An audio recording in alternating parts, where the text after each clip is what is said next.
All right, so let me explain this to you as best as I can. There was this guy named Macbeth, and Macbeth was a big gladiator hero dude who was popular for killing a bunch of people. Back in his time, apparently, killing people was like football.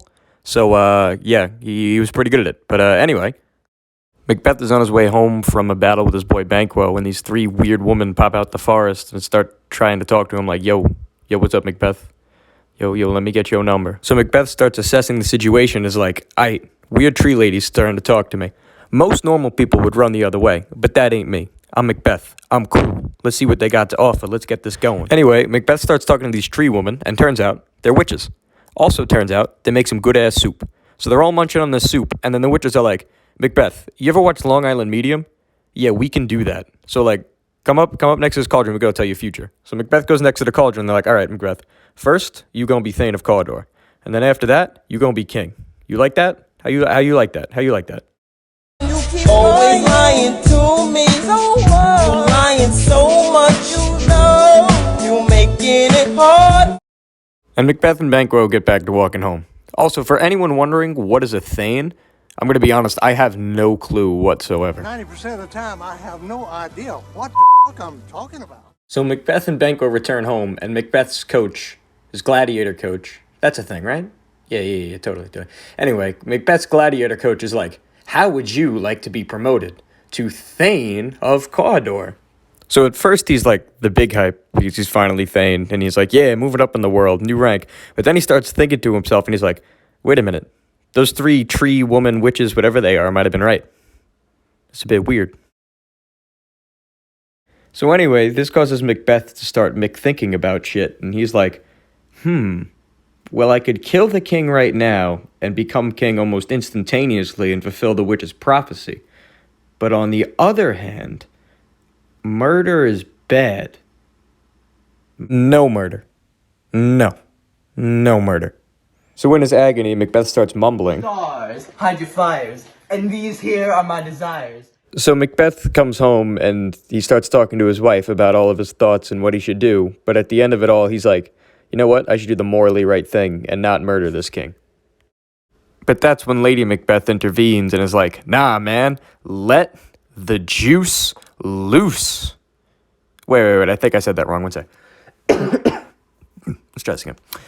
Let the Macbeths reign. So the Macbeths spend some precious family time together planning out a murder, and that night Macbeth pops out to the castle, full ski mask and knife, breaks into the king's room, gets out a stabby stick, and pulls a stabby stick stab.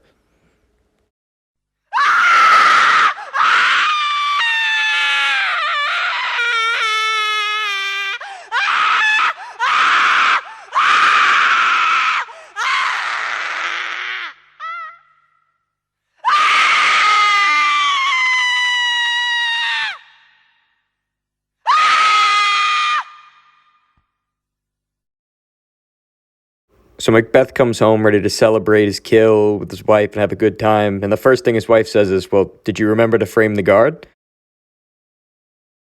So Macbeth's wife's pissed and is like, never ask a man to do a woman's job. And comes back, breaks all the way back into the castle, comes to Macbeth's room, grabs the knife and is like, all right, let's go frame this guard. And frames the guard. So Lady Macbeth returns home, and Macbeth's all sad, so he starts talking about not being able to get the blood off his hands and being paranoid, to which Lady Macbeth replies, just wear gloves. No stain equals no murder.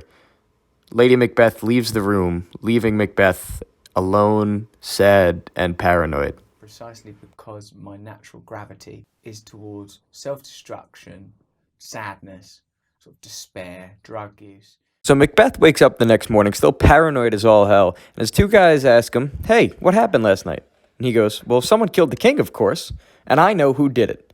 And they go, who? And he pulls out his sword right away and goes to the security guard and kills him right then and there. So they take Macbeth into the castle, and because of his aforementioned skills in football/gladiator battles, they name or dub him king of whatever the city is. I'm trying to remember. I don't know, it's 1 a.m. You get the point. King of Wales, we'll say. But anyway, he gets paranoid because he remembers the witches talking about something which was Banquo. And the witches said, yo, Banquo's son is the next to be king after you. So he's getting nervous. He wants to be the king. He doesn't want anybody else to touch that. Now, Banquo's his best friend, but on the other hand, he wants to be king. So he decides to kill Banquo and his son. So, Macbeth takes Banquo and his son out to eat at the local White Castle and takes out his Minecraft diamond sword and stabs him. But he stabs Banquo. While he's stabbing Banquo, Banquo's son gets his motorbike and skirts away. And Macbeth's left thinking, oh no, my surpasser. So Macbeth comes home and is probably reading a book or something, and all of a sudden this ghost comes out of nowhere and looks like Banquo, and he's pretty paranoid.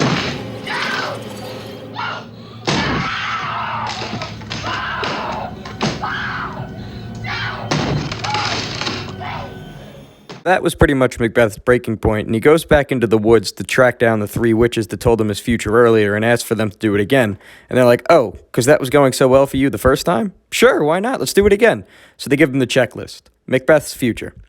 Number 1, a king named Macduff equals big bad for you. Watch out, homie. Number 2, no one born from a mother's womb will harm you. You aight. Number 3. What is number 3? You ain't gonna die till trees start dancing or something. IDK. Macbeth starts Bill and Ted's Excellent Adventure guitar ripping for a while, and yeah, that's the end of the story. For about 5 minutes. Till he decides to kill Macduff's son, because, beware Macduff. Yeah, all of his family's dead now. But he's just checking, it's okay. So, not a good idea for Macbeth. Macduff gets the news that all of his relatives are dead. And he's like, all right, I'm finna fight this dude. Let's go. We going out with honor. So Macduff pulls up, and Macbeth's just like, all right, let's get this over with. Macduff, I got bad news for you. I can't be harmed by anyone born from a mother, or from a mother's womb, or some weird wording like that. And Macduff's like, psych, man, I wasn't born from my mom's womb. I was prematurely removed. Yeah. And then Macbeth's all like... So Macduff turns into a samurai, kills Macbeth, Banquo's son becomes king of Cawdor, and the trees start dancing. And all is right in the town of Cawdor. And that is the tale of Macbeth. The end.